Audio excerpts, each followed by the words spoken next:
നബി സല്ലല്ലാഹു അലൈഹി വസല്ലമ തങ്ങളുടെ 4 പുത്രിമാരിൽ ഏറ്റവും ഇളയവരായിരുന്നു ഫാത്തിമ ബീവി.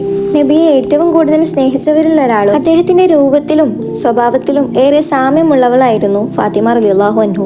നബി സല്ലല്ലാഹു അലൈഹി വസല്ലമ എവിടെ നിന്നെങ്കിലും വീട്ടിലേക്ക് വന്നാൽ ഫാത്തിമ റളിയല്ലാഹു അൻഹു എഴുന്നേറ്റ് നിൽക്കുകയും പിതാവിനെ സ്വീകരിക്കുകയും ചെയ്യും.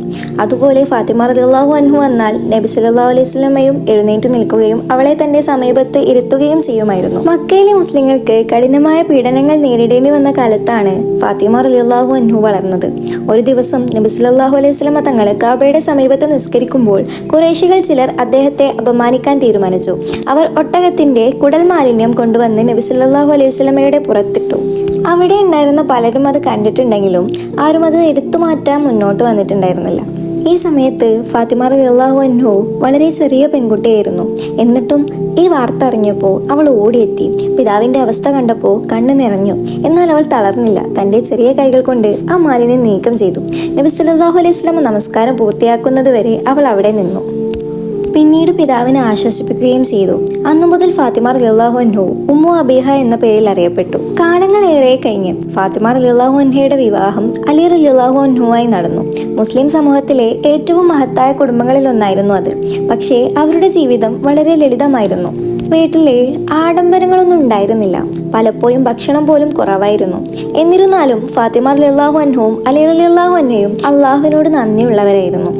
ഫാത്തിമ ബീവിയും അലി റളിയല്ലാഹു അൻഹയും ദാരിദ്ര്യത്തിലായിരുന്നെങ്കിലും അവരുടെ ഹൃദയങ്ങൾ സമ്പന്നമായിരുന്നു. ലോകത്തിന്റെ സുഖസൗകര്യങ്ങളെക്കാൾ അള്ളാഹുവിന്റെ തൃപ്തിക്കാണ് അവർ പ്രാധാന്യം നൽകിയത്. പല ദിവസങ്ങളിലും വീട്ടിൽ ഭക്ഷണം കുറവായിരുന്നെങ്കിലും ഒരിക്കലും അവർ പരാതി പറഞ്ഞില്ല. പകരം അള്ളാഹുവിനോട് നന്ദി പറയുകയായിരുന്നു ചെയ്തിട്ടുണ്ടായിരുന്നത്. ഒരു ദിവസം അവർ നോമ്പ് നോറ്റിരിക്കുകയായിരുന്നു. നോമ്പ് തുറക്കാൻ കുറച്ച് ഭക്ഷണം മാത്രം തയ്യാറാക്കിയിരുന്നു. അപ്പോഴാണ് ഒരു ദരിദ്രൻ വാതിൽക്കൽ വന്ന് ഭക്ഷണം ചോദിച്ചത്. സ്വന്തം വിശപ്പിനേക്കാൾ ആ ദരിദ്രന്റെ ആവശ്യമാണ് അവർ വലുതായി കണ്ടത്. അതുകൊണ്ട് തങ്ങളുടെ ഭക്ഷണം അദ്ദേഹത്തിന് നൽകി. ആ രാത്രി അവർ വിശന്നാണ് കഴിഞ്ഞത്. അടുത്ത ദിവസം വീണ്ടും അവർ നോമ്പ് നോറ്റു. സന്ധ്യയായപ്പോൾ ഭക്ഷണം തയ്യാറാക്കി. എന്നാൽ ഇത്തവണ ഒരു അനാഥ കുട്ടി സഹായം ചോദിച്ചു വന്നു. ഫാത്തിമ റളിയല്ലാഹു അൻഹുവും അലി റളിയല്ലാഹു അൻഹുവും ആ കുട്ടിയുടെ അവസ്ഥ കണ്ട് കരുണ തോന്നി. വീണ്ടും തങ്ങളുടെ ഭക്ഷണം അവന് നൽകി. ആ രാത്രിയും അവർ വിശപ്പോടെ ഉറങ്ങി. 3-ാം ദിവസവും അതേ സംഭവം ആവർത്തിച്ചു. ഒരു തടവുകാരൻ സഹായം ചോദിച്ചു വന്നു. ഇസ്ലാം പഠിപ്പിക്കുന്നത് മനുഷ്യരെ സഹായിക്കാനാണ്. അതിനാൽ തങ്ങളുടെ ഭക്ഷണം വീണ്ടും അവന് നൽകി. തുടർച്ചയായി 3 ദിവസം അവർ സ്വന്തം ആവശ്യങ്ങളെക്കാൾ മറ്റുള്ളവരുടെ ആവശ്യങ്ങൾക്കാണ് മുൻഗണന നൽകിയത്. അള്ളാഹുവിനു വേണ്ടി ചെയ്ത ഈ ത്യാഗം എത്ര മഹത്തായിരുന്നുവെന്ന് ചിന്തിച്ചു നോക്കൂ. അതുകൊണ്ട് തന്നെയാണ് ഈ കുടുംബത്തെ പ്രശംസിച്ച് ഖുർആനിൽ ആയത്തുകളായിട്ട് വന്നിട്ടുള്ളത്. ഇത്ര വലിയ ത്യാഗജീവിതം നയിച്ചിരുന്നെങ്കിലും ഫാത്തിമ റളിയല്ലാഹു അൻഹു വീട്ടുജോലികളിൽ വളരെ ബുദ്ധിമുട്ടുകൾ അനുഭവിച്ചിരുന്നു. അന്ന് ഇന്നത്തെ പോലെ യന്ത്രങ്ങളോ സൗകര്യങ്ങളോ ഉണ്ടായിരുന്നില്ല. വെള്ളം ദൂരെ നിന്ന് കൊണ്ടുവരണം, ധാന്യം കൈകൊണ്ട് പൊടിക്കണം, വീടും പാത്രങ്ങളും വൃത്തിയാക്കണം. ഈ ജോലികളെല്ലാം സ്വന്തം കൈകൾ കൊണ്ടായിരുന്നു അവർ ചെയ്തിരുന്നത്. ദിവസങ്ങൾ കഴിഞ്ഞപ്പോൾ കൈകളിൽ പുണ്ണുകൾ വന്നു, ശരീരം ക്ഷീണിച്ചു. അപ്പോഴാണ് ചില യുദ്ധ തടവുകാർ മദീനയിൽ എത്തിയതായി അവർ അറിഞ്ഞത്. ഒരു ജോലിക്കാരനെ ലഭിച്ചാൽ വീട്ടുജോലികൾക്ക് സഹായമാകുമെന്ന് അവർ കരുതി.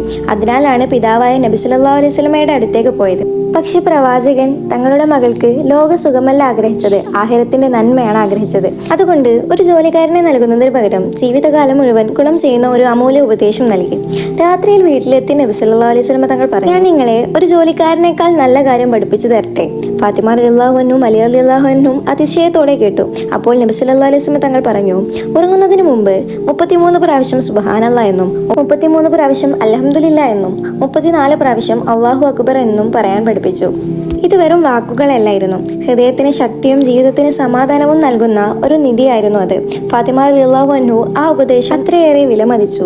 പിന്നീട് ഒരിക്കലും അത് ഉപേക്ഷിച്ചില്ല. കാരണം അള്ളാഹുവിന്റെ സ്മരണയാണ് യഥാർത്ഥ സമ്പത്ത് എന്ന് അവർ മനസ്സിലാക്കിയിരുന്നു. കാലം കടന്നുപോയി. നബി സല്ലല്ലാഹു അലൈഹി വസല്ലമയുടെ ജീവിതത്തിൽ അവസാന ദിവസങ്ങൾ എത്തി. ഫാത്തിമ റളിയല്ലാഹു അൻഹു പിതാവിനെ കാണാൻ വന്നപ്പോൾ അദ്ദേഹത്തിന്റെ രോഗം കൂടുതൽ ഗുരുതരമായിരുന്നു. തന്റെ പ്രിയപ്പെട്ട മകളെ അരികിലിരുത്തി നബി സല്ലല്ലാഹു അലൈഹി വസല്ലമ തങ്ങൾ ഒരു രഹസ്യം പറഞ്ഞു. അത് കേട്ടപ്പോൾ ഫാത്തിമ റളിയല്ലാഹു അൻഹുവിന്റെ കണ്ണുകൾ നിറഞ്ഞു. കാരണം പിതാവിന്റെ വിയോഗ വാർത്തയായിരുന്നു അത്. എന്നാൽ പിന്നീട് നബി സല്ലല്ലാഹു അലൈഹി വസല്ലമ മറ്റൊരു സന്തോഷ വാർത്ത കൂടി പറഞ്ഞു. തന്റെ കുടുംബത്തിൽ നിന്ന് ആദ്യം തന്നെ അദ്ദേഹത്തോടൊപ്പം ചേരുന്നത് ഫാത്തിമ റളിയല്ലാഹു അൻഹു ആയിരിക്കുമെന്നാണ് പറഞ്ഞത്. അത് കേട്ടപ്പോൾ അവർ പുഞ്ചിരിച്ചു. നബി സല്ലല്ലാഹു അലൈഹി വസല്ലമ തങ്ങൾ വഫാത്തായപ്പോൾ ഫാത്തിമ റളിയല്ലാഹു അൻഹയുടെ ഹൃദയം തകർന്നുപോയി. ലോകത്തിലെ ഏറ്റവും പ്രിയപ്പെട്ട വ്യക്തിയെയാണ് അവർക്ക് നഷ്ടപ്പെട്ടത്. എന്നിട്ടും അവർ അള്ളാഹുവിന്റെ വിധിയിൽ ക്ഷമിച്ചു. പിതാവിന്റെ ഉപദേശങ്ങൾ മുറുകെ പിടിച്ച് ജീവിച്ചു. ഏതാനും മാസങ്ങൾക്ക് ശേഷം ഫാത്തിമ ബീവിയും ഈ ലോകത്തോട് വിട പറഞ്ഞു. അങ്ങനെ നബി സല്ലല്ലാഹു അലൈഹി വസല്ലമ തങ്ങൾ പറഞ്ഞ വാക്കുകൾ യാഥാർത്ഥമായി.